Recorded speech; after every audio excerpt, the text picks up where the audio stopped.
Welcome back to Zakima's Ridge Homestead. Today's video is another video filmed in one of our classes for our local preparedness group.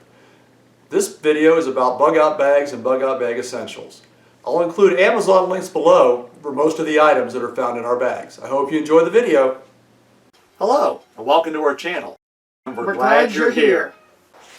Okay, welcome everyone. Today we're going to talk about bags in general, whether they be bug out bags, get home bags, 42 hour, 72 hour, however you want to configure your bag. Hopefully it'll be covered in this class. We've mentioned in the past that Paula and I really don't consider bugging out an option unless it's an absolute emergency. We're more of a bug out location for most people, but that doesn't mean we don't look at that as a possibility. A couple things that we do have. We've got these little packs for the dogs. That way we can load one of these on each of the dogs. We can fill half of it with dog food for them and some gear on the other side.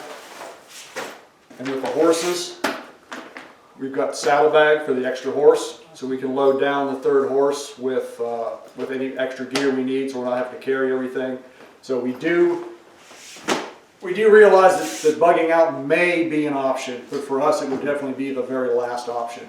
But even though you don't plan on doing it, you still need to plan for doing it in a worst case scenario.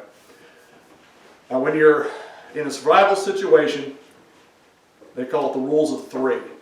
Basically it's 3 minutes without air, so if you're unconscious in the water, within 3 minutes you're going to die, or if you're being choked or gagged or whatever, you've got 3 minutes without air. You've got 3 hours of exposure, so if you're outside today and you're not properly geared, you're just dressed like I am, you may have 3 minutes, or 3 hours, I'm sorry, until you've succumbed to that exposure.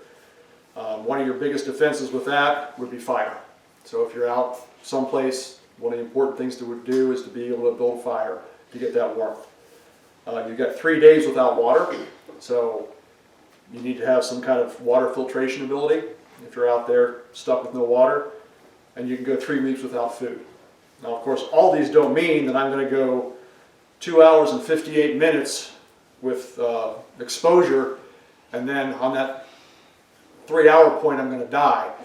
You're going to be losing your abilities throughout those 3 hours, 3 days, 3 weeks, and it's going to be more difficult to cope with it as your body starts to shut down and have issues. So the quicker that you can overcome what you're lacking, the better. So that's why you want to plan ahead. There's what they call 5 C's of survival, which is cutting, combustion, cover, container, and cordage. So whatever kind of bag you're making, you want to try and cover at minimum those 5 things. With cutting, you've got a knife, preferably a fixed blade, but a folding will work, an axe, a multi-tool, something like that to cut with. Combustion, you need matches, lighter, flint and steel, ferro rod. Recommend the Vaseline soaked cotton balls to start a fire with. Cover, a tarp, a tent, emergency blanket, a poncho, a trash bag, anything to get you out of the weather if you're in a bad weather situation. Container, the bag itself is a container, and also like a cup or a pot, something you can get water in, something you can potentially boil water in. And the last one, cordage, can be rope, paracord, bank line, anything you can tie with. Some of the extras beyond that would be a first aid kit. If you are on like a maintenance medication, you're going to want maintenance medications with you, at least probably a week's worth or so.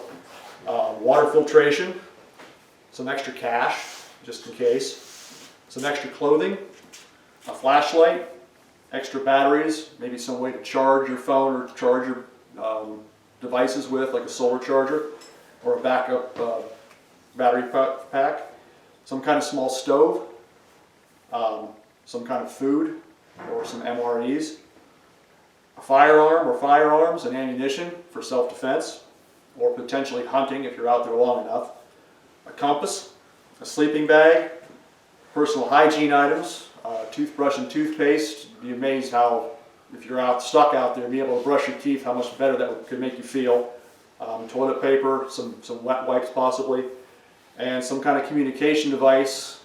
We all have our cell phones, but in a bad enough situation, they may not be working. If the towers are down, there's no power, you drop your phone and break it. We recommend some kind of walkie-talkie or ham radio if possible, and some kind of notepad and pencil. So you could leave a note, hey, I was here and I moved north, and stick it someplace and maybe somebody can find it. Or just notes for yourself, like maybe if you realize your bag's too heavy and you've taken some of your stuff out and buried it someplace, you could leave yourself a note to remember where you put your extra items. But that's, in a nutshell, what you need to keep in mind as you're developing your bags. I'm going to go through the bags we have and some of the other items that are extra. If any of you had come to some of my previous classes on this, you know this was the bag I had before. I worked a little 50 miles plus from home, so I packed enough stuff to theoretically walk home 50 miles if I had to. Now I work 4 miles from home, so I've downsized my bag, but I still carry this one when we travel, even though we went 2 hours into PA today and these were all sitting at the house because we were going through them for this class. But normally this stays in the car with some of the other gear, and then this bag will be the one that goes with me. The best way to do it is treat it like a child's diaper bag. It goes with you all the time. It comes in the house when you get home, and it goes in the car when you leave. Depending if we leave in my car, she should bring her bag to my car. If we're going in her car, this should go to her car. So you want your bag with you wherever you travel, because you never know when something might happen. So this is my new smaller bag, which is way lighter than that monster, but I'm pretty sure I've got all the 5 C's covered in this and some of the extras. So on the bottom is a military poncho liner. That would be my makeshift sleeping bag if necessary. It's not the warmest thing in the world, but it's better than nothing. On the front pouch, I've got a water filtration system and a bag of emergency water. Never tried these, I don't know how bad they are, but it's got to be better than nothing.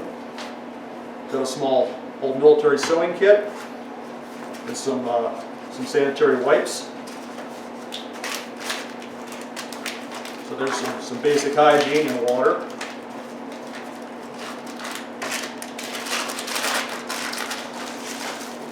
Got a roll of duct tape. Definitely come in handy for more than one item. Notepad.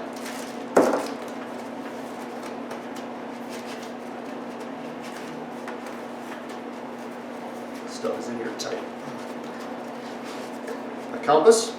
Unfortunately, I don't have any maps, but if you remember from the compass class we had, you can use that to keep yourself on track, going in the right direction. Got a solar charger, battery backup, and an emergency blanket.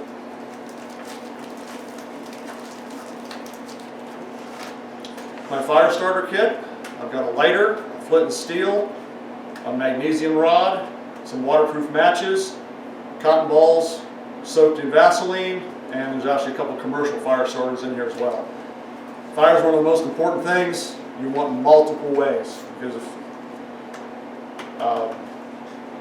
waterproof matches are great as long as you got somewhere to strike them. And once that box gets wet and the striker gets wet, they're useless, even though the matches will still be good. So you have to have multiple methods for starting that fire. Good fixed blade knife. Some cup of soups. For a little bit of food. I don't have a lot of food in here. Most of it's in the bigger bag, but a cup of soups, and I think there's some more food inside of here. There's more than enough for a short-term situation.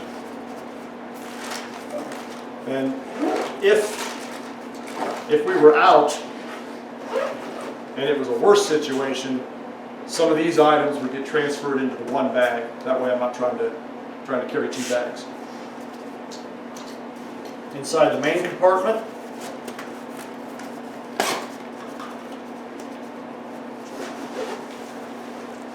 I've got more food, some peanut butter, a tarp for cover, a aluminum water bottle, so I can at least boil water in this. I can make my soup in here. Inside of that's a light stick, some Slim Jims, a Sharpie, and the charger cord for the backup battery solar panels. And that particular cord has got, I think, the USB-C plug on it, and it also has an adapter to go to iPhone lightning cord, so you can charge either style phone with that. A poncho, small first aid kit, extra socks and underwear, a shemagh,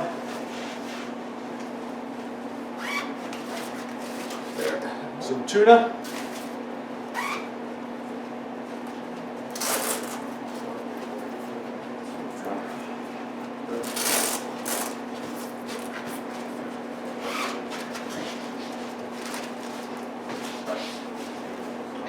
through the front. That must be all I've got in this one.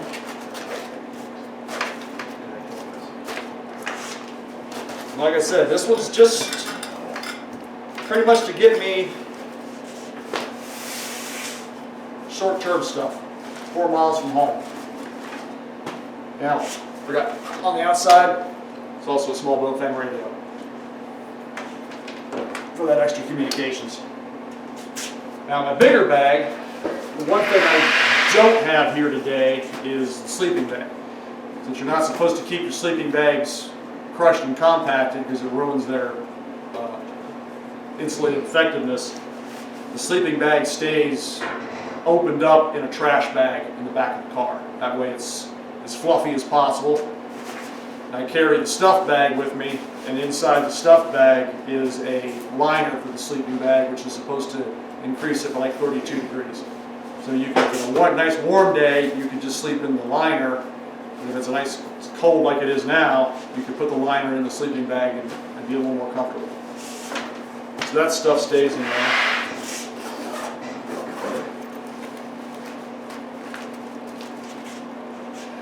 The main bag, I've got a headlight. And speaking of the lights, now I'm thinking about it, if you have something like this, it's rechargeable, the battery backup solar panel, it's a good idea every 3 months or so to take these out and recharge them. Because the thing sits in here for a couple of years and you go to use it and there's no charge in it, it's worthless. So you got to make sure if there's anything rechargeable in there, you keep up on the charging. Got an ankle holster for something I'll show you later. Some more of the cup of soups in here. Some more of the extra emergency water.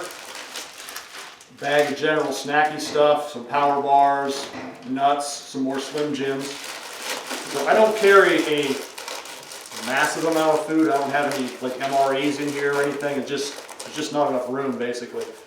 But the more food you can carry, the better. Some partial roll of toilet paper and some wipes. A little stick of deodorant. There's the toothbrush and toothpaste. Some more of the wipes. So this particular pouch here is all the personal hygiene stuff. Big 55-gallon compactor trash bag. And just an extra small bag. You never know when you might need to put something in there and not let it get wet.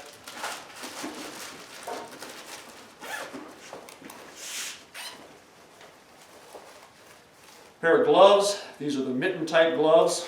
So you can have your fingers out to do tiny work, but then cover them up with a mitten flap when you get cold.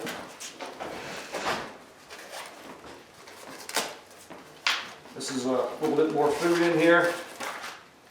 Some more like nuts and sunflower seeds and some beef jerky. So it's all good energy food.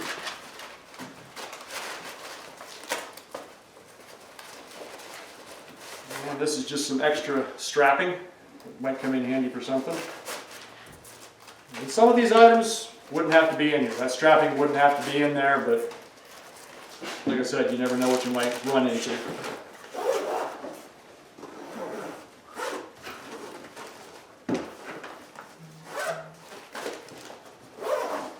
There's never enough pockets either. This top pocket, got some paracord, multi-tool, some hand sanitizer, which can also be used for fire starter because it's got a high alcohol content, and a small knife. And this is the charger for my flashlight that I always carry in my pocket.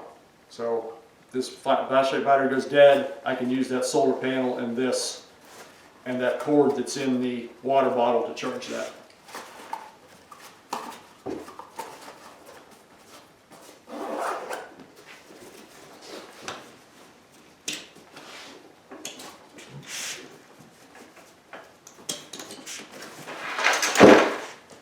The side panels, I've got a little pot, so I've got a way to cook and boil water. And then once again, use it for storage. Got a little knife sharpener, some little magic, like dehydrated towels. You get these in water and they open up. This is my emergency stove. I've got gas cans inside, we'll get to that later. And an emergency blanket.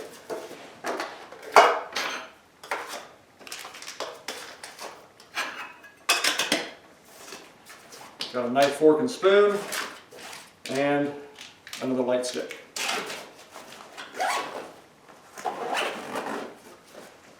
At least with the light sticks, you can use those for trail marking possibly, and you're not wasting your flashlight batteries at night. It gives you some light to see by.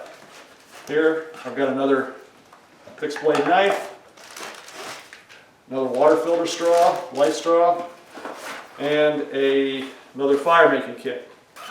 Same thing in this kit. We've got the cotton balls, some waterproof matches, and the striker section has been torn off and stuck in here, so you can strike the matches. Cigarette lighter, the magnesium rod, and the ferro rod. So I've got double of the fire making.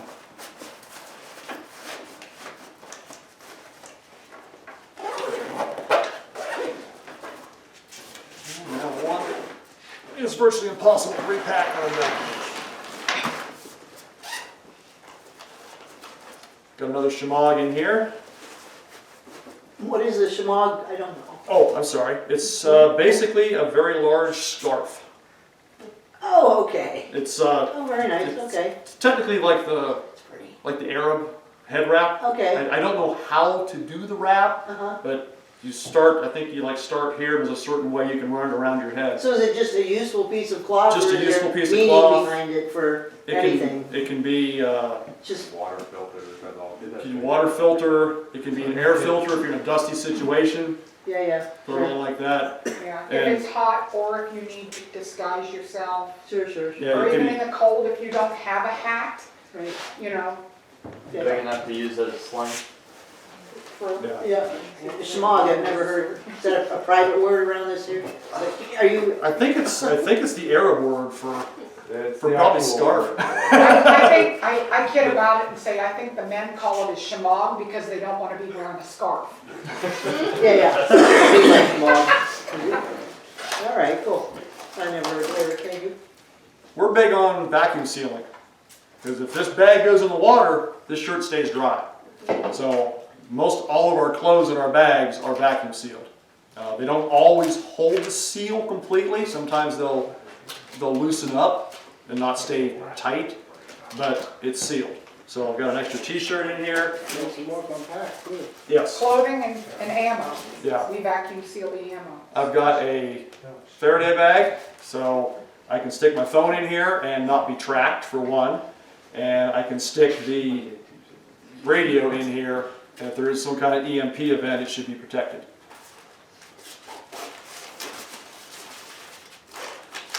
that was a suggestion from somebody else the last time I did this class, that I should have a Faraday bag in there.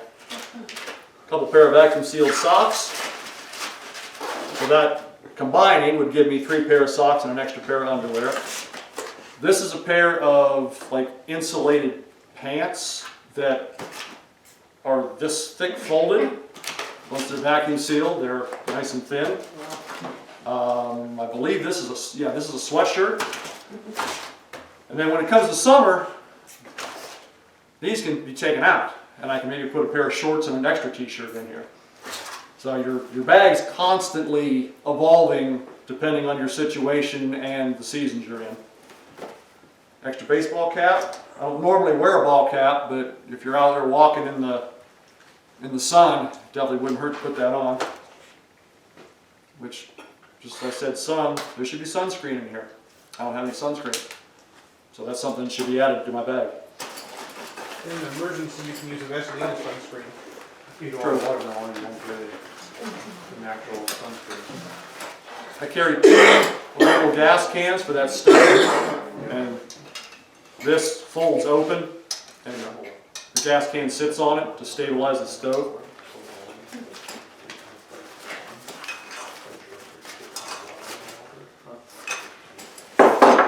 This bag also has a poncho in it, which doubles as a shelter if necessary, or a regular poncho, obviously. This is a folding saw. This was another item that was brought up at that last class that I didn't have and should. I went with this style saw, the bow saw, rather than the more common type that just folds open and you saw this way.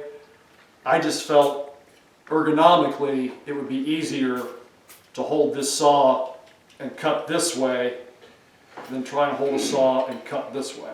So that was just a personal choice for me. I know the other style saw is very popular. I would like to have went with a lot bigger saw. I think this thing's only like a 12 or 15 inch span, but to fit in my bag I had to go with this size. Also carry a hatchet.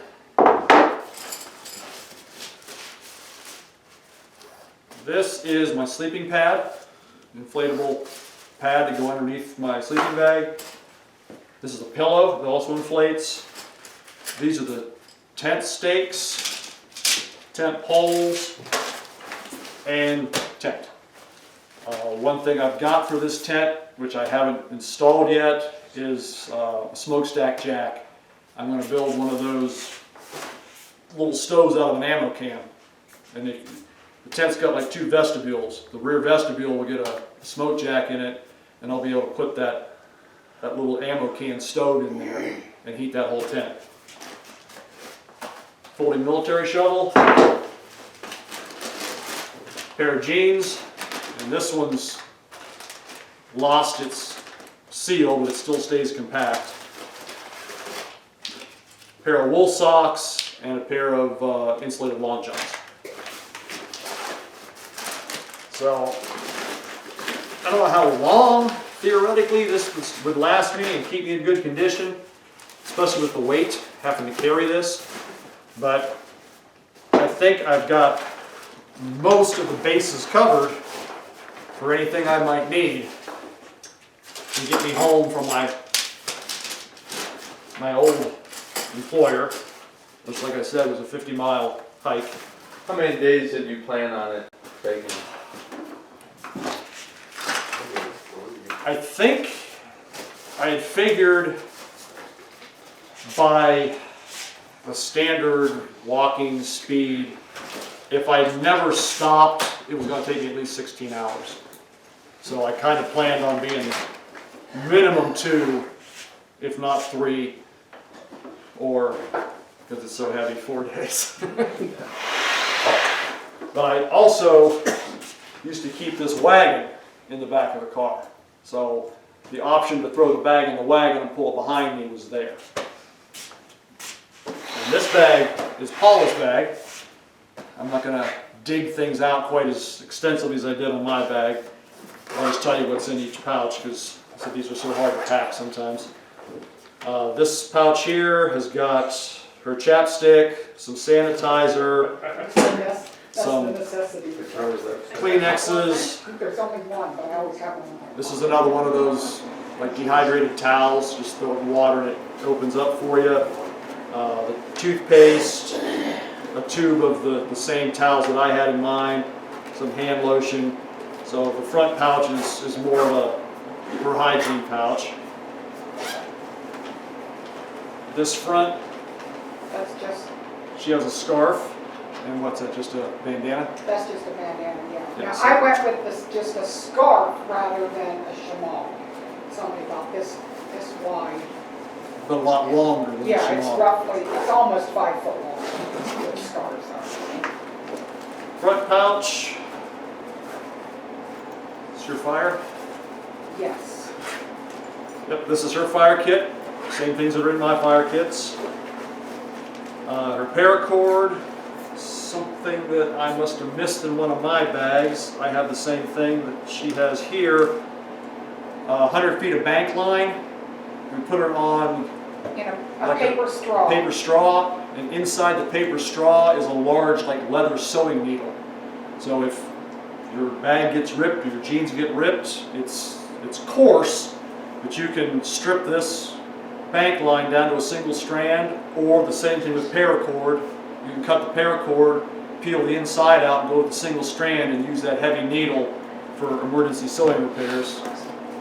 Even though we have the sewing kits in here, if it's a heavier thing like your tarp or your bag, you're going to want a heavier sewing. So we've got the bank line in there.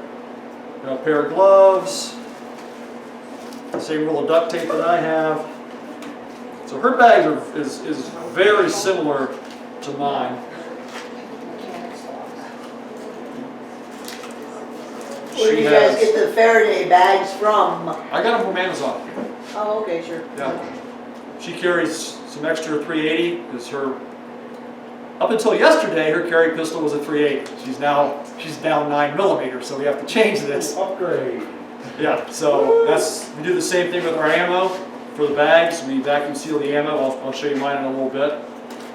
And she also has an extra magazine for her old pistol, so that's going to have to be changed.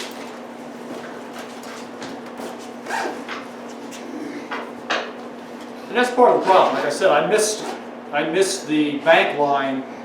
I'm pretty sure it's in this bag somewhere, but there's so many pockets and so many crannies and nooks you can stick stuff in that you start to lose things in this.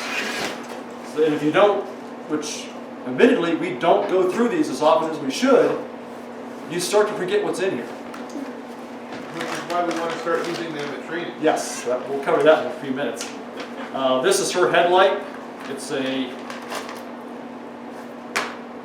multi-use. You can take it off and you can clip it either direction. So you can put it like on the bill of the hat. Either, this it clips into, and it's got Velcro on it, so you can stick it to your bag.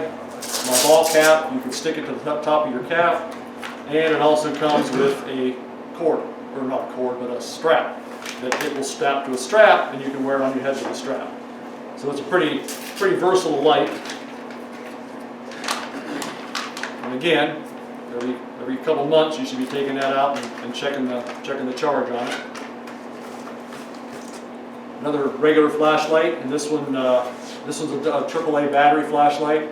So we need to get some AAA batteries in here. We did not have any at the house yesterday, but you should be carrying some extra AAAs, which reminds me, I've got another flashlight in this bag that I must have missed a pocket on that has a bag that goes in with a little pouch on it for the extra batteries. So I've got batteries in the flashlight and a fresh set in the pouch. So it's got two sets of batteries. This side, she's got charger cords for the headlights and her phone and a backup battery. Now, this one's not solar, so once it's gone, it's gone. But again, something you need to keep charged up. There's her compass. Folding knife. And one of those emergency squeezy flashlights with no batteries. And then she carries a multi-tool in her purse all the time. So her multi-tool is always with her anyway. In the situation, it could be transferred over into the bag if she didn't want to carry her purse as well. And inside the main compartment, got some of the same food I have. She's got the tuna, some power bars, soup packet.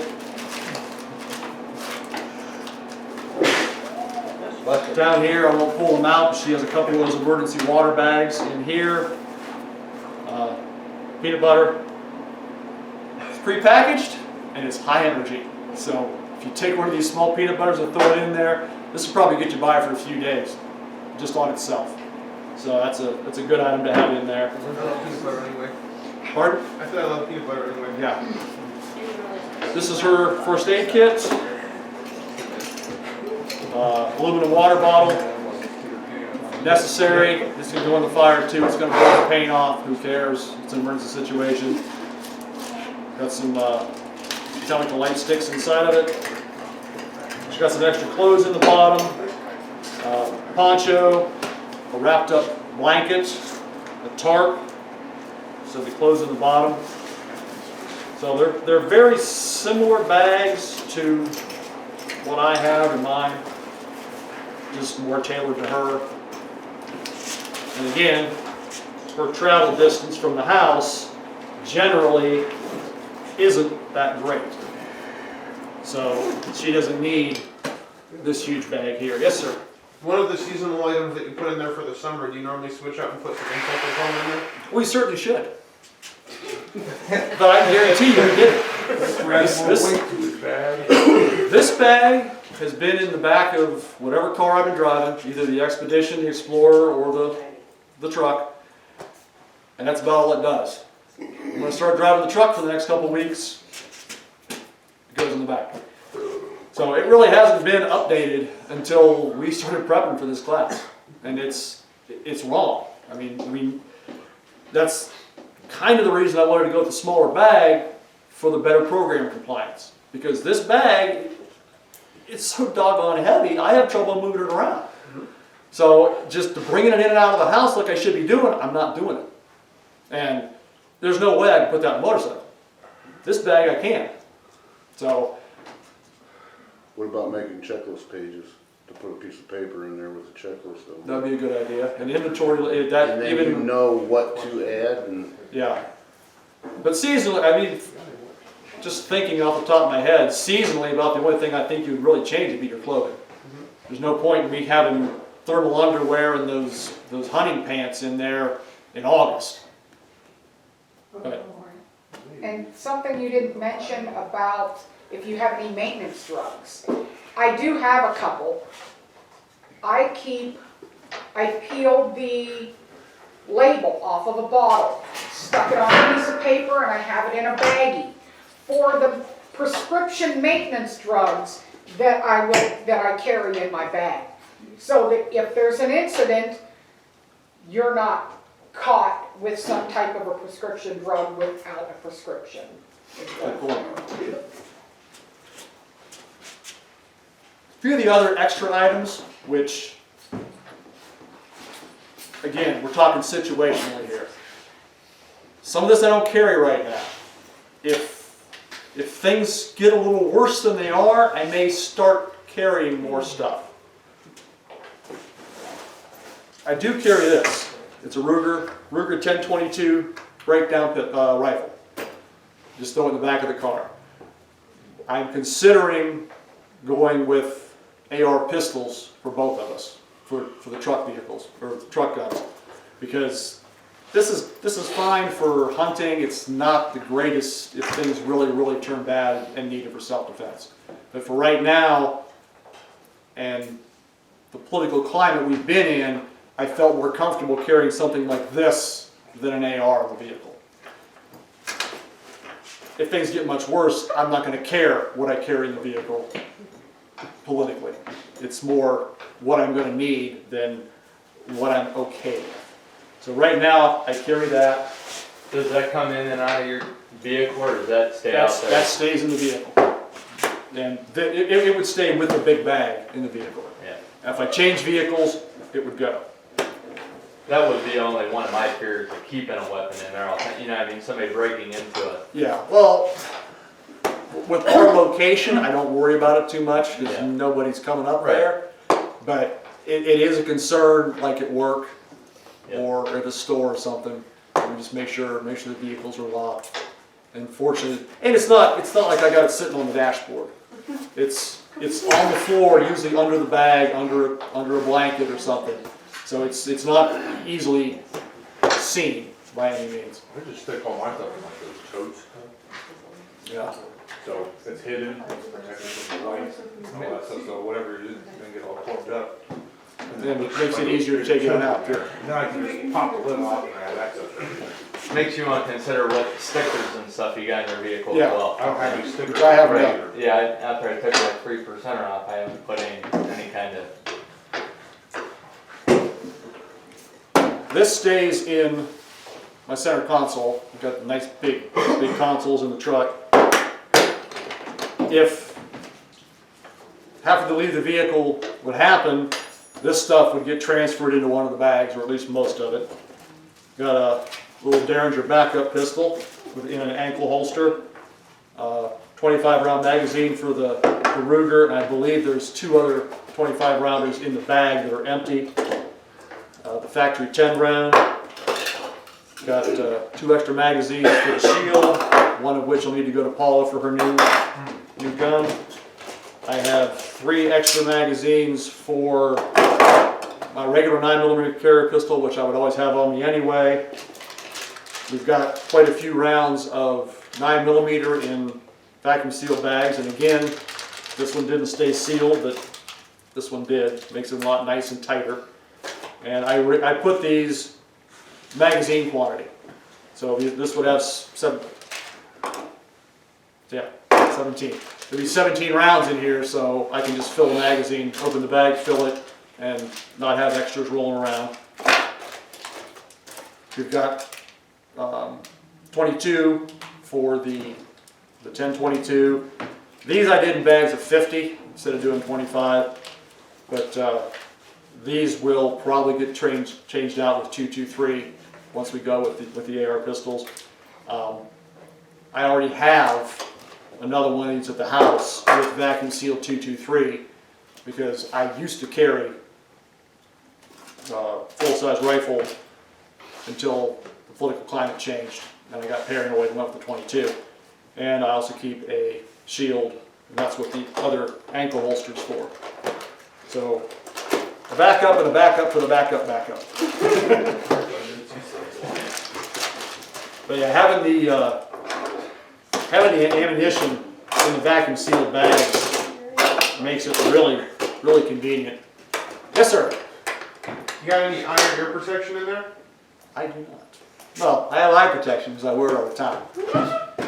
But I do not. Well, I take that back. There's probably ear protection, or there should be ear protection where I'm going next, if it's still in there. The bag in here would be what I would consider more my tactical bag. Not something I've carried in a long time, probably in a year and a half. I haven't carried this bag in the car. It's got my better medical bag. The one that's in here is more of a general first aid bag. This is more heavy duty. It's got the more blood stopper in it. It's got the chest seals in it, the nasopharyngeal airway. It's more of a, things are going really bad. Tourniquet is probably in there. Yeah, there's 4 tourniquets in here. So this is the heavy duty, oh crap, we're in a heavy bag. That's why it's more in the tactical bag. My holster belt's in here with magazine pouches in the leg holster. If I'm carrying one of these on my, this one doesn't, this is a single strap bag. This one's got the hip belt on it. I don't think I can carry my concealed carry with the hip belt on. So I'd have to go with the leg holster and open carry with that. And then if it's really, really, really bad, we've got the plate carrier. So like I said, if situations go worse, I may start carrying this again because who knows how bad it's going to get. Right now this has level 3A soft plates in it, but there are a set of level 4 ceramics in here just in case. It just makes it so doggone heavy, I tend to not keep them in it. And then the extra pouches in there I won't dig into right now, but normally my ear protection is in there. I think I took it out because when I bought that Derringer I went out and tried it out, and I think the hearing protection is sitting on the kitchen counter from doing that. Some gloves in there, just some extra stuff like that. But that's what I do, can, will, shall carry depending on the situation. Like I said, hopefully having this smaller, lighter bag is going to make the program compliance of carrying that bag with me everywhere easier to do. Because this thing's just a monster. This is more of your 72-hour bug out bag type situation. Because you don't need a tent. A tent would be awesome, but a tarp will work. So minimalist bag, heavy duty type situation bag. But a lot of the stuff doesn't change either way. The ammo stays with me, the extra pistols stay with me, some kind of rifle stays with me. And that's the nice thing about this being smaller than a regular AR, which is why I want to go with the pistols for us. I can't fit this in the motorcycle. I can't fit this in the motorcycle. No, I can fit this in, but I can't fit a full-size AR in. I can fit this in the sidecar, but not that. So being able to scale down, now that I'm not going 50 miles to work, should definitely help. Are any questions at this point? Well, if not, that will conclude the bug out stuff. Thank you for your attention. Very good, thank you.